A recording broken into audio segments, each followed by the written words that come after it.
Pukul 16.00 mereka sampai di pemakaman. Helen lebih dulu turun dari mobil dan membantu Dario turun. "Tante, biar saya saja," ucap Brian yang tak tega melihat Helen yang tampak lemas harus memapa tubuh Dario. Helen tidak menolak dan menyerahkan Dario pada Brian karena kondisi fisiknya sendiri sudah lemas sejak kemarin malam. Helen belum makan, begitu juga Anthony. Mereka terlalu sibuk memikirkan kondisi putra dan cucu-cucu mereka sampai lupa segalanya. "Hati-hati Pak Dario," ucap Randy yang berjalan di sisi Dario. Max yang menyadari lebih dulu kedatangan Dario memberitahu Anthony, Liam, Altair, Gemma dan Sirius. Sontak saja mereka menoleh ke arah Dario. Kedatangan Dario jelas membuat mereka terkejut. Mereka khawatir Dario masih belum bisa menerima kepergian Azura dan histeris di pemakaman ini. Namun yang terjadi, Dario tidak mengatakan apapun, melewati mereka semua dan berjalan lurus mendekat makam Azura. "Saya bisa sendiri." Dario melepas pegangan tangan Brian, menguatkan kaki.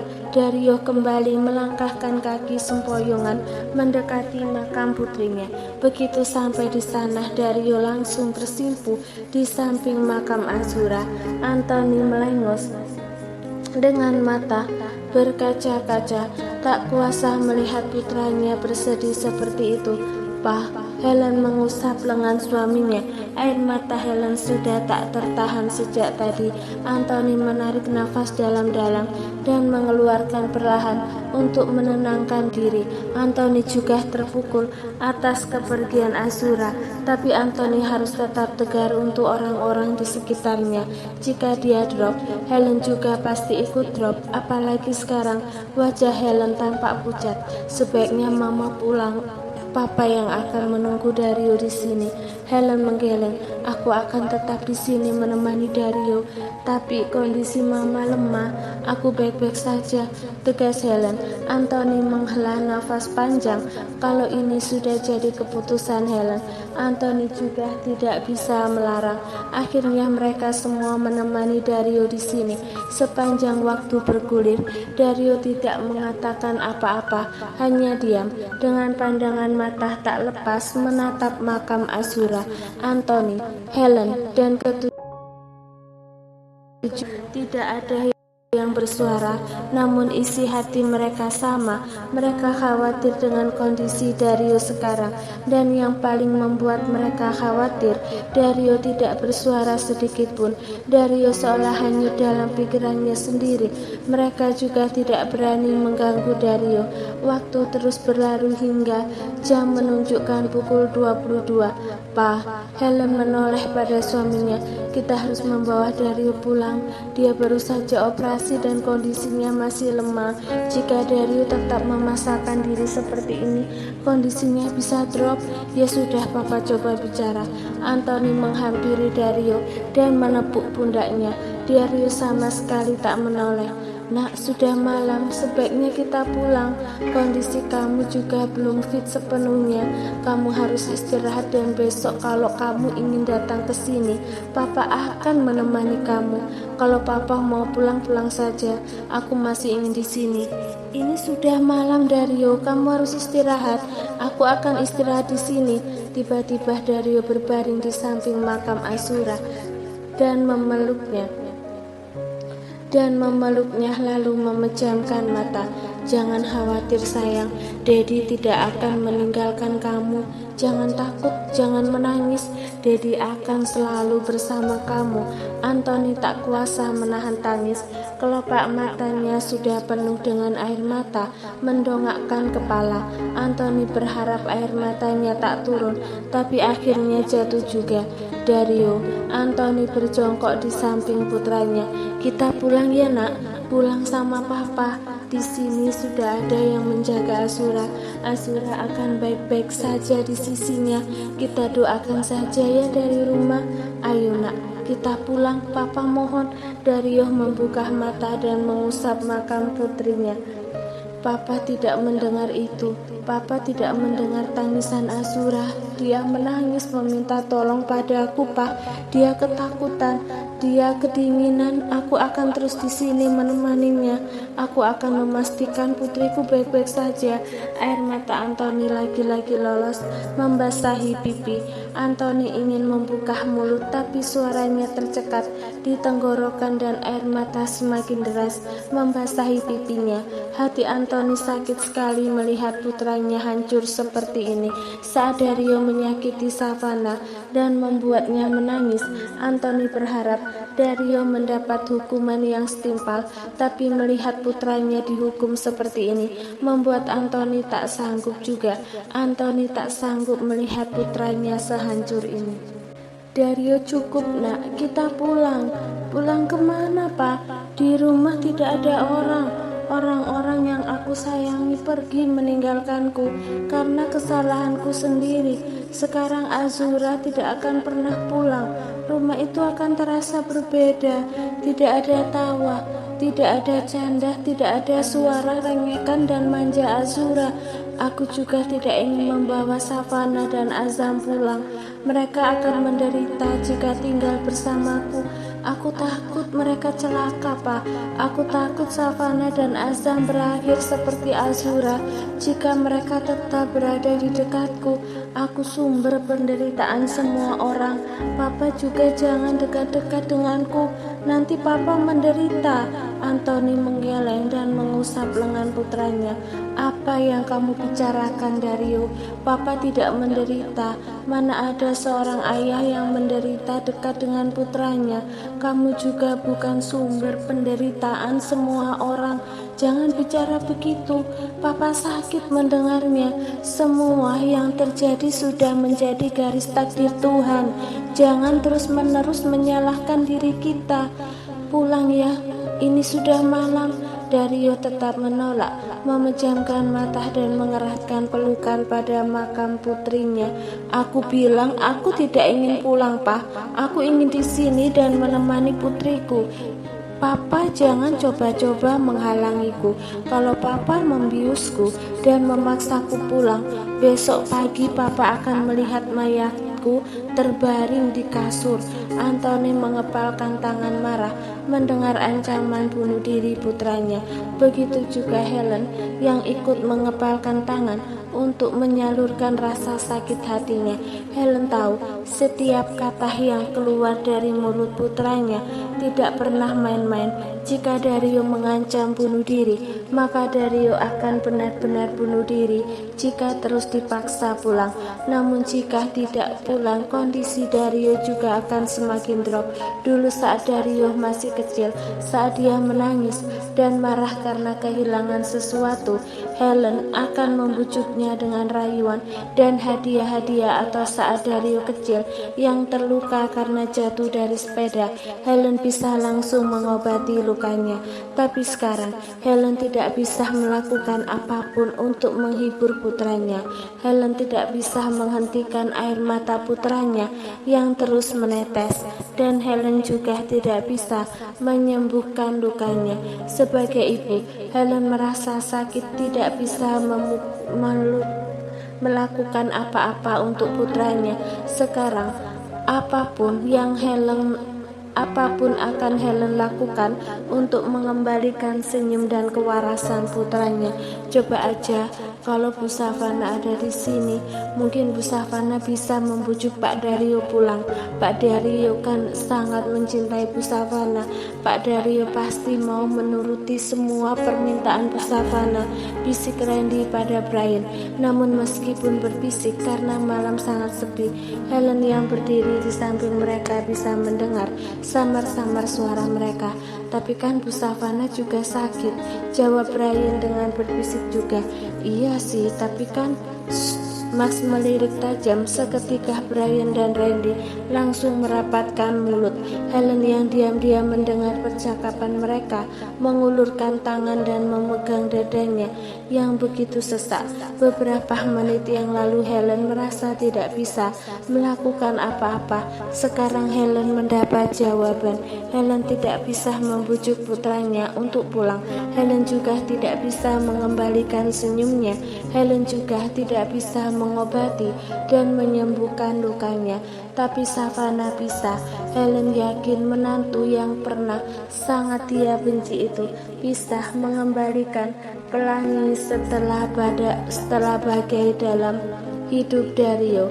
Savannah, lirih Helen begitu pelan.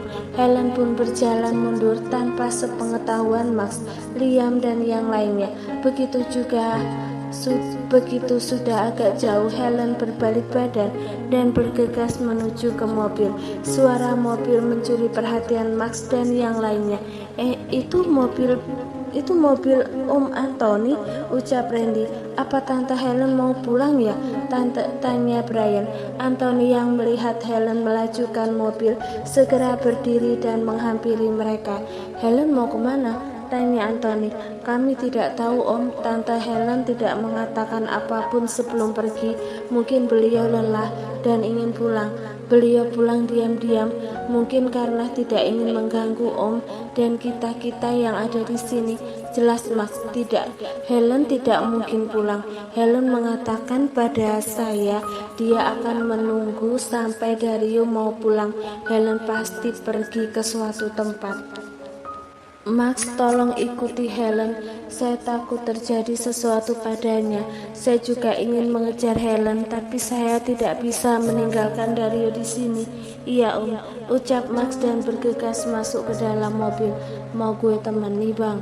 Tanya Brian. Gak usah. Max segera melajukan mobil dengan kecepatan tinggi agar bisa mengejar mobil Helen. Ayumah menarik selimut hingga menutupi sebatas lengan Savannah dan Asam. Lalu ia duduk kembali di kursi samping berangkat. Ayumah masih belum mengantuk dan ingin terus menjaga putri dan cucunya. Ayumah takut jika memejamkan mata dan lengah sedikit saja putrinya akan hilang seperti di bandara waktu itu. Mereka hanya berpisah beberapa menit saja, tapi Savannah sudah hilang dari jangkauannya dan ternyata Savannah diculik lalu berakhir di rumah sakit seperti ini. Ayumah tidak ingin kejadian itu terulang lagi. Mama akan selalu melindungi kamu sayang. Ayumah tersenyum dengan setetes air mata membasahi pipi, lalu mengalihkan pandangan dari wajah Savannah menatap wajah Asam. Oma juga akan melindungi kamu Asam. Ayumah mengulurkan tangan dan mengusap pipi Asam. Setelah makan malam dan minum obat tadi, Savannah dan Asam tidur. Sekitar jam 9 mereka terlelap. Asam dan Savannah sempat bertanya keadaan Dario dan Azura. Ayumah sempat kebingungan mencari alasan, tapi untungnya mereka percaya saat Ayumah mengatakan kondisi Dario dan Azura sudah membaik, tapi masih harus banyak beristirahat dan tidak boleh kemana-mana. Namun meski percaya, Azam tetap ingin bertemu Dario dan Azura besok pagi. Azam juga sempat merengek dan menangis ingin bertemu sekarang, tapi untungnya Savannah bisa menenangkan Azam sehingga Azam berhenti menangis. Mungkin Azam juga merasakan firasat terjadi sesuatu pada saudara kembarnya. Karena itu Azam ingin segera bertemu Azura. Azam, Ayumah mengusap punggung tangan mungil Azam. Azam harus kuat ya nak. Mendengar kabar Azura nanti, Oma akan selalu mendukung Azam. Oma akan terus di sisi Azam. Maafkan Oma atas kesalahan Oma yang waktu itu. Azam bukan beban dan sumber penderitaan Mami Savannah, tapi Azam adalah sumber kekuatan Mami. Terima kasih selama ini Azam selalu melindungi Mami Savannah. Savana. Terima kasih Azam selalu mempercayai semua yang Mami Savana katakan. Terima kasih Azam tidak pernah meninggalkan Mami. Terima kasih untuk segalanya. Maaf Oma, belum berani mengatakan langsung. Oma justru mengatakan semua ini saat Azam sedang tidur. Oma malu nak, malu. Sudah menyakiti hati kecil Azam yang begitu tulus. Setelah Omah mengumpulkan keberanian nanti, Omah akan mengatakan langsung pada Azam. Semoga Azam selalu bahagia. Ayumah berdiri mencondongkan tubuh dan mencium kening Azam, lalu duduk kembali di kursinya. Sekarang Ayumah menggenggam tangan Savana yang melingkar memeluk tubuh Azam. Cukup lama Ayumah memandang wajah putrinya dan tiba-tiba air matanya mengalir membasahi pipi. Nak, hari ini kamu gagal bercerai. Victor mencabut gugatan cerai kamu. Mama ingin tahu bagaimana perasaan kamu. Apa kamu senang atau sedih? Ayumah belum sempat menanyakan pertanyaan itu tadi. Savana sibuk bercanda dengan Azam. Selain itu, Ayumah juga belum berniat bertanya sekarang. Ayumah menunggu sampai kondisi Savana benar-benar membaik. Sayang, percayalah, Mama hanya ingin yang terbaik untuk kamu. Semua yang Mama lakukan karena Mama ingin kamu bahagia. Mama tidak ingin kamu menderita lagi. Seandainya kamu rujuk dengan Dario, kamu juga mengatakan ingin bercerai dan melupakan Dario. Apa semua yang kamu katakan itu jujur dari isi hati kamu, atau kamu melakukan itu karena permintaan Mama? Apa benar yang dikatakan Victor, kamu hanya akan bahagia bersama Dario? Apa benar juga kamu tidak akan pernah bisa melupakan Dario? Apa sebesar itu rasa cinta kamu? Apa sedalam itu rasa sayang kamu pada Dario? Ayumah melepas genggaman tangan pada putrinya dan mencengkeram rambutnya sendiri. Sejujurnya Ayumah juga sedikit kasihan pada Dario. Baru saja kehilangan putrinya. Dario cerita Brian tadi. Dario bahkan sampai histeris dan harus dibius. Kehilangan anak bagi orang tua rasanya seperti separuh nyawa dicabut dengan paksa. Rasanya sakit luar biasa. Semua kejadian ini pasti mengguncang jiwa Dario. Apalagi Dario tahunya Savana keguguran dan dialah penyebab keguguran itu. Rasa bersalahnya pasti berkali lipat. Tapi begitu mengingat apa yang pernah Dario lakukan pada Savana, rasa kasihan itu sirna begitu saja. Ayumah benar-benar tidak peduli pada Dario. Tapi Azam, bagaimana dengan anak kecil ini? Azam kehilangan ibu dan saudara kembarnya. Azam juga akan kehilangan kasih sayang seorang ayah. Jika kondisi kejiwaan Dario terganggu, Azam juga akan kehilangan kasih sayang ibu tirinya. Seandainya Savana dan Dario benar-benar berpisah, kondisi mental Azam akan benar-benar hancur. Begitu juga Savana.